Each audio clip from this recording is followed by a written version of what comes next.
Now, without further delay, we'd like to begin our guest speaker from the Philippines, Associate Professor J.P. Picardal. Today, he will be presenting about mentoring biology students to win in research competitions, experiences, and insights. So, everyone, please welcome. Thank you.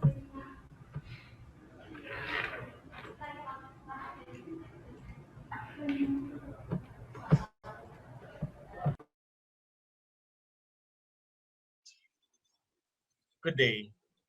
Today, I'll be presenting a paper entitled Mentoring Biology Students to Win in Research Competitions and Publish Scientific Papers, Experiences and Insights from a Biology Professor of Cebu Normal University, Cebu City, Philippines. So, ladies and gentlemen, I am J.P. Cardal, and I'm an Associate Professor teaching research in the undergraduate biology program of my university. So to start with, the outline of my presentation will start with a brief background about the study, about the topic, and then followed by motivations of mentoring undergraduate students in biology. This is also followed by characteristics of the research mentor and best practices in mentoring undergraduate students. For the information of everyone, this is still a paper in progress, a working paper that I have been developing in the last couple of months because I believe that this kind of idea, I mean, the best practices that I've been doing as a research mentor and how I was able to facilitate the winning of my students in different research competitions should be told to other teachers, to other faculty members who would also like to explore on this kind of pursuit. Okay, so in the Philippines, it is a widely acknowledged fact that research competitions in life and biomedical sciences, as well as in physical sciences, provides a good platform to enhance scientific literacy and develop future researchers in the country. This is also recognized as a good training ground in the making of future scientists and innovators because if you will see, uh, this kind of competition starts even as early as elementary grade level, followed followed by high school level, and then eventually at the collegiate level of competitions. And and for the basic education curriculum, for instance, this is an this is a nationwide initiative of DepEd to foster these annual competitions in which there are different tier or levels of competition starting from the district, going to the division, regional, national, and then eventually to the inter-ISEF competitions at the international level. So to help other schools develop this kind of research culture, I will discuss the best mentoring practices that I've been following and have been doing, as well as the various techniques and approaches that are commonly utilized by research mentors in producing successful research competitors. So the following slides are actually just a brief illustration of the winning moments and published manuscript of my students in the biology program. I actually started in 2011 with this group of students, and then they were able to publish in Clarivate Index Analytics Journal. Also this one, winning 2 competitions, both poster and then paper presentation. Another group of students who won in the region as well as in the national level of competitions.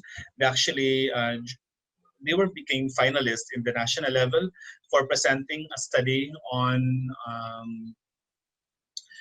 the toxicity level of the same spice, cinnamon cebuense. This group of students won in as best poster and first runner-up for a research on anti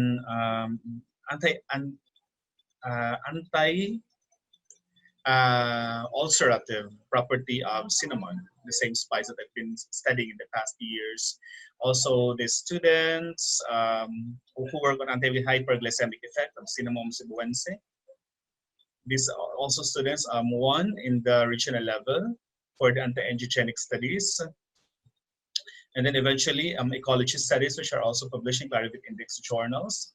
And then Scopus Index publications this year from my undergraduate advices. Also published in ESCI from the Clarivate Analytics Index, working on teratogenicity of spices. And then eventually, the most recent is the characterization of a river system in Cebu. So as a prelude to the discussion, I asked 10 student researchers who won in their previous research competitions to rate the importance of a number of characteristics that might define a good research mentor. On a scale from 1 to 5, 5 being the highest, my students said that they want a mentor who actually provides time and assistance to them in the design, conceptualization, eventually the conduct of experiment, as well as the writing of the findings, and then generating the conclusion and eventually publishing their paper in an international publication. They also want a mentor who can actually allocate time to answer their queries even at night. And that's actually quite weird, but that's how our students do it because they are also thinking sometimes new ideas pop up in their mind at night. Then that's why they also want mentors who can actually figure out their weakness, especially in the analysis of data. It's very important. So these are actually the top three characteristics of mentors that we want. That's according to my students.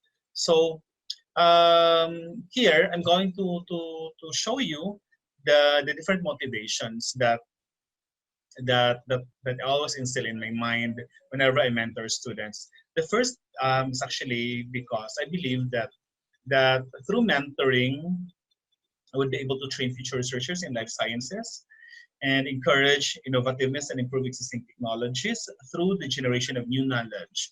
So all of this research undertaking is geared towards creating something new, creating something unique that could actually be able to help society, be it in pharmaceutical, drug development, conservation of biological resources, conservation of biological diversity, and all of this purpose, noble purpose rather of doing research, and most importantly to enhance the academic reputation of our university, of the biology department where I'm working. So these are actually the whole set of motivations that I put into my mind whenever I mentor students in research. So what to me are the characteristics of a good research mentor? I believe that a good research mentor should be genuinely interested in life sciences in general. So I have to practice what I teach. I have to practice what I preach. Then meaning I have to also do research on my own. I have to get funding. I have to publish my own work. I have to do research so that my students would actually see me as somebody who is actually walking the talk. So I always tell myself to be patient all the time and trust the process, and that through this long arduous process of mentoring students, I will be able to see something at the end of the tunnel. Produce students who are competitive enough to disseminate their information in a wider audience. A mentor should also be genuinely happy to share the knowledge to her or his students, because it must be felt by the students that we are actually not not not how do you call this one, that we are truly motivated deep inside, that we actually want to mentor them, not just because of money, not just because of potential awards that we can get at the end of the day. Okay, and then of course, a mentor should also provide compliment and constructive feedback to our students. So the fifth characteristic is the most important because students are actually sometimes sensitive. They want mentor who actually supportive of whatever they produced and be able to learn from their mistakes. Okay, so some of the best practices in mentoring biology undergraduate students include the provision of good reading materials, from the fundamentals to the most advanced. We have to assist our students so that by doing so, we would be able to help them identify the gap. What is that something new? What is that novel discovery that they can potentially produce at the end of the research activity? So these are gap analysis that we have to assist them, and it can only be done if we provide them with the good reading materials. Of course, I also highlight scientific method all the time, especially in the establishment and in the proposing of hypothesis, because this hypothesis guide the whole research process. I encourage students, aside from proposing hypothesis, to also ask the right questions, and from that question, they would be able to think what is uh, what is that question that must be answered. Okay, and also I allow my students to figure out the potential contribution of their paper for society at large. As I said a while ago, whether the application is theoretical, methodological, or the generation of new methods, contextual, meaning um, life realistic experiences of people, whether it's going to be practical applications, all of these potential applications must be highlighted in the paper. I also, whenever I mentor, I also highlight the utilization of research matrix format. This kind of research logic is actually must be followed all the time. How do I do this? For instance, there are three specific objectives. I actually make use this as a checklist by looking at the methods. There must also be three methodology, especially if the objective has different purpose. And then I also look for the results. There must also be three results, and then each result must be supported with a statistical tool. Statistical data to be able to support the results, and then it must also be supported with pertinent literatures that could be utilized to compare similar findings in the past, as well as allow my students to create this overarching take-home message from the findings of the study, and finally to be able to also generate future research directions. So by following this research logic, my students actually is guided whether they miss something in the paper.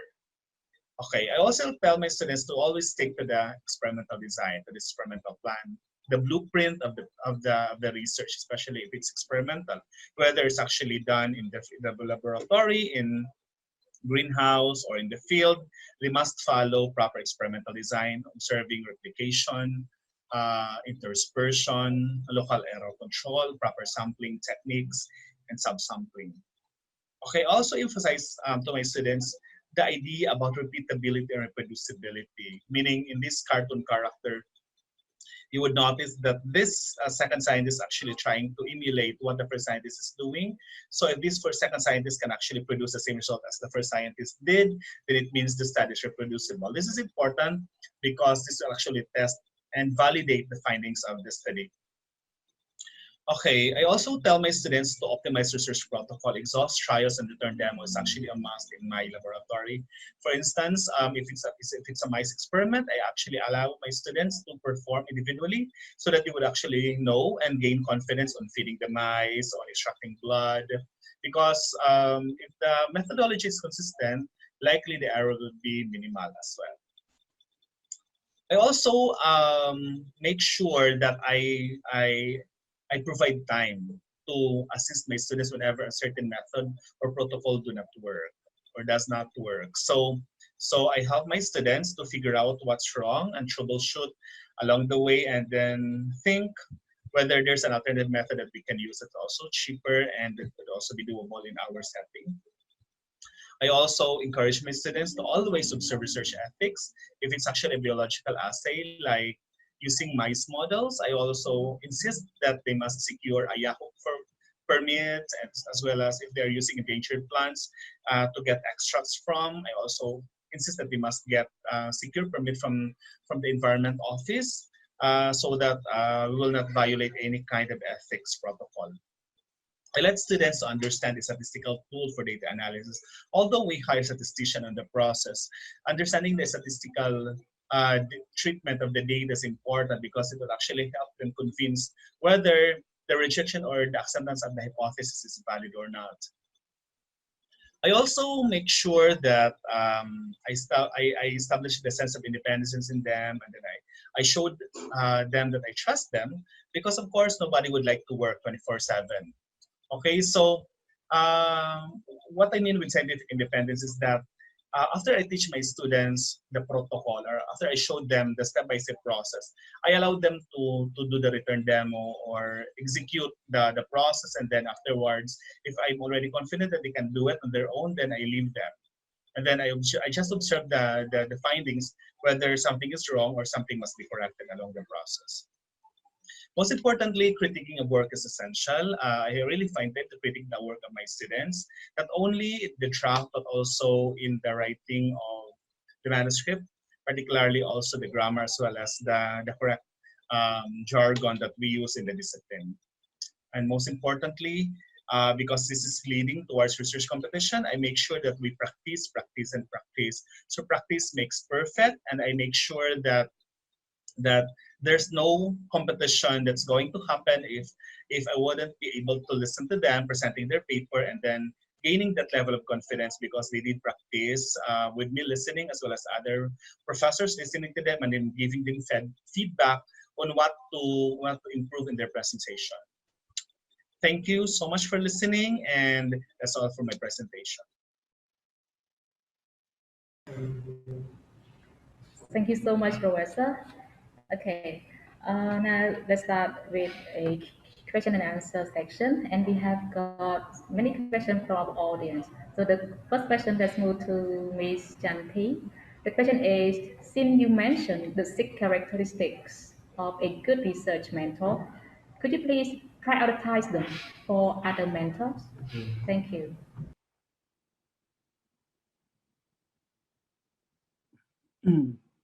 Hello, good afternoon. Can you hear me?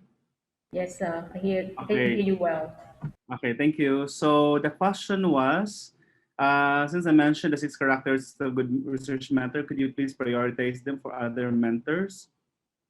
You mean according to the level of importance or the most important? Is that the question?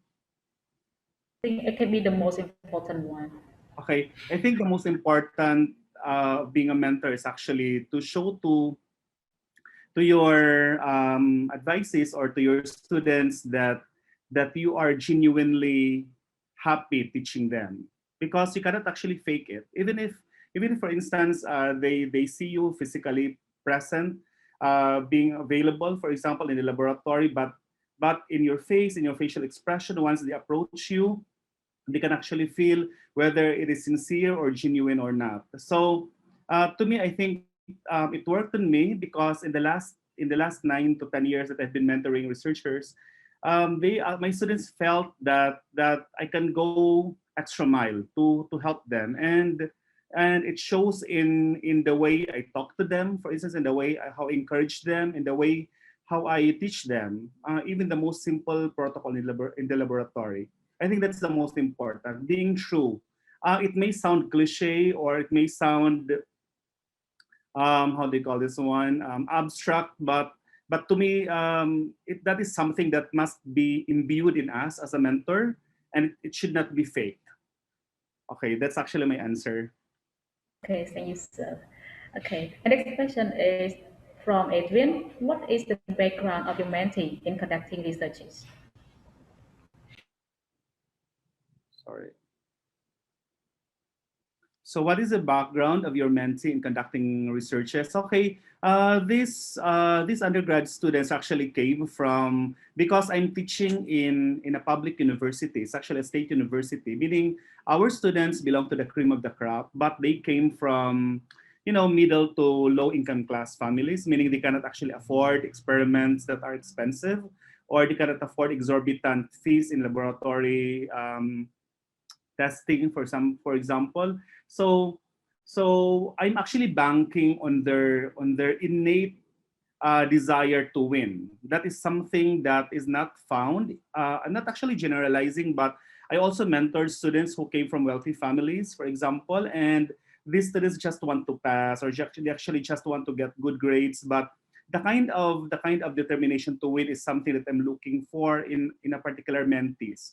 Although I cannot choose whom to mentor because usually it's actually done draw by lots. I just look for that potential personality in each one of them. Okay, and I develop that personality and convert that personality into something that is winnable. Meaning, if previously, for example, they are not that confident in talking and speaking or in conducting experiments, then I capacitate them, and then actually I turn it into something fruitful at the end of the day. So to answer the question, these students are actually just ordinary students. The only thing is that they actually have like average to above average IQ based on the entrance exam that we administer. Usually, the number of takers in our university reach up to like 10,000, and then we just admit approximately 4,000 a year. So you can actually gauge the kind of screening that we have, particularly for each degree program.